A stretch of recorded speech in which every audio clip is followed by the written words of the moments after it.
Hello everyone, today we are going to review episode 6, The Princess and the Queen of House of the Dragon, but before that remember to like the video, helps out the channel a lot, and subscribe, and yada yada yada. Let's get to it. I knew this was going to be somewhat of a weird episode because of the 10-year time jump. In a way, this almost feels like a new season of the show with so many different actors and storylines. The characters have changed in those 10 years. We get a glimpse of those changes throughout the episode. I think the episode was fine, it wasn't spectacular, it's setting things up for the rest of the season. There are some things that stood out to me in the episode that I liked and somewhat disliked. I really liked how the children got along with one another, Jace, Aegon, and Lucerys.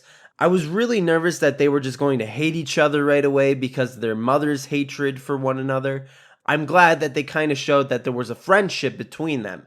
Another thing I liked was Aegon. I thought he was going to be a lot more like Joffrey, and I'm glad they didn't do that. Don't get me wrong, he's still arrogant and can be a jerk, but him picking on his little brother Aemond about not having a dragon is very on par for a big brother. Another thing I liked is Alicent instilling her beliefs in Aegon. In the episode, Aegon is perfectly happy with Rhaenyra ascending the Iron Throne. Like, he couldn't be bothered by it. He even tells Alicent how he just won't be a problem for Rhaenyra. He won't press his claim. And this is what I'm talking about. Aegon just seems really chill. Now, he could be much worse. We will see if that is the case in future episodes. But Alicent yells at Aegon for stating that. Rhaenyra knows the only way her claim to the throne is safe is if all of Viserys' male children are killed, which is what Otto Hightower, Alicent's father, told her after he was relieved of his duties as Hand of the King.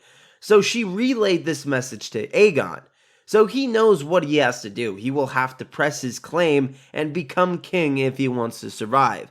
I like this because it gives Aegon motivation to become king. Like, he's not just a dick for no reason. Now, you may disagree with that reason, and it is the worst case scenario that Rhaenyra would kill her brothers, but it is a reason. It's not just, I'm a dude, I want the throne, it should be mine, blah. There are some things that bothered me. I would have liked to see more Harwin Strong. His death was very quick. We really didn't get to see the character that much in the show. He makes brief appearances in the last 3 episodes, but that's really it. Like, he's kind of a big deal. He's the father to Rhaenyra's children. I would have maybe liked to see how Rhaenyra and Harwin found each other, how their relationship started, or maybe give it another episode before they killed him off, because it just felt so sudden.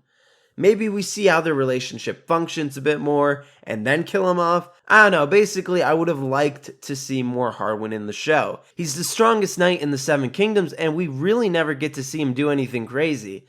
Another thing that somewhat bothered me was Lars killing his father and brother. During the episode, he has a monologue about having loved ones makes you weak, and if you don't have those feelings, you are strong, and you could commit murder without blinking an eye, even if it's your family.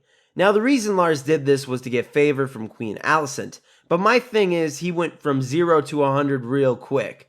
Like, before this, if you hadn't read the books, you wouldn't think this guy would be capable of murdering his brother and father. Like, they don't give any real indication of how uncaring and cold he is before this episode. So I guess what I'm saying is I would have liked to see more Lars and really all of House Strong before this episode, just to get a deeper understanding of each character so it doesn't feel so rushed. The other problem I had was Laena Velarion's death by dragon, because I'm pretty sure they said that the baby may survive if they did a C-section, but Laena would end up dead. Laena earlier said she wanted to die like a dragon rider. She then goes to Vhagar and has the dragon burn her alive.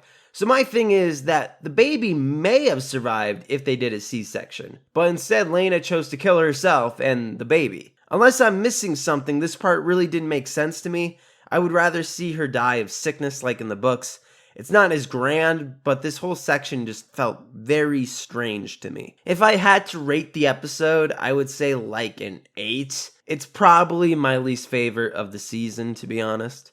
So what did you think of episode 6? Leave it down in the comments below. And if you want more House of the Dragon content, please subscribe and like the video. Also check out the Twitter link in the description below. And as always, have an awesome day.